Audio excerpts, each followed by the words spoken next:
Like that we dug alongside the line, laying there having a nice little sunbake, and the sergeant of the guard, he decided he would come out and just have a nose around. A nice day, I guess.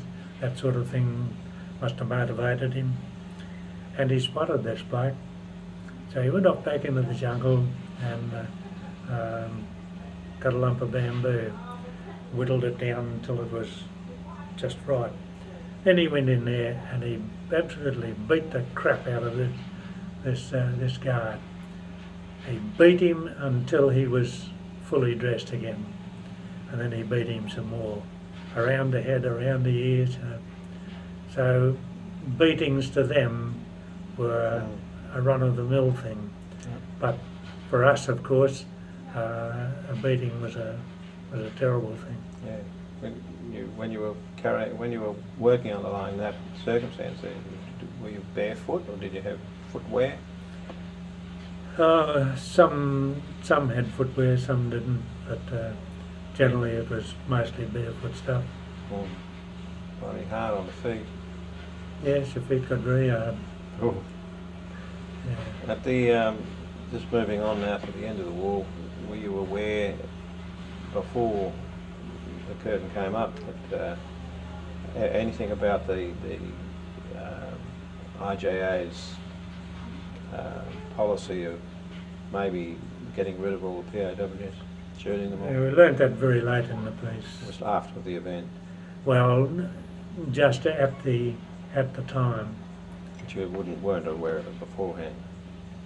Only a couple of days before these blokes came over and dropped in on us, the parachutists.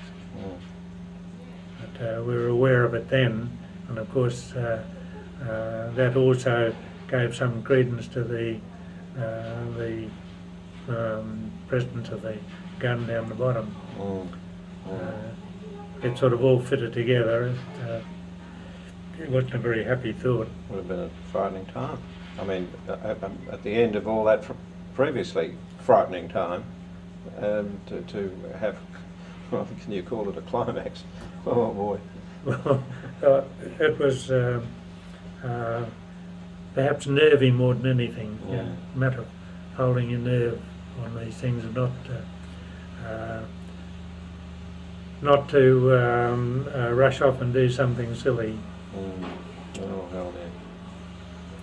Because we weren't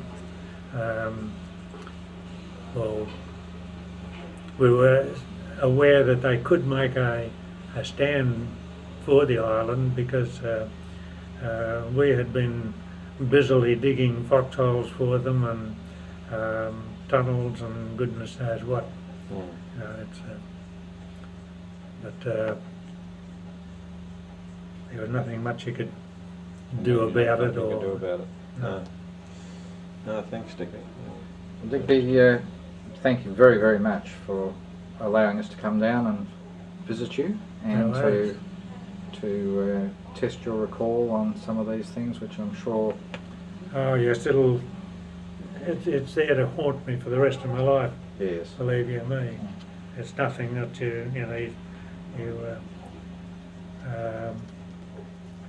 you don't forget it. It all comes back just as quickly as you like. Yes. Thank you very much. No worries.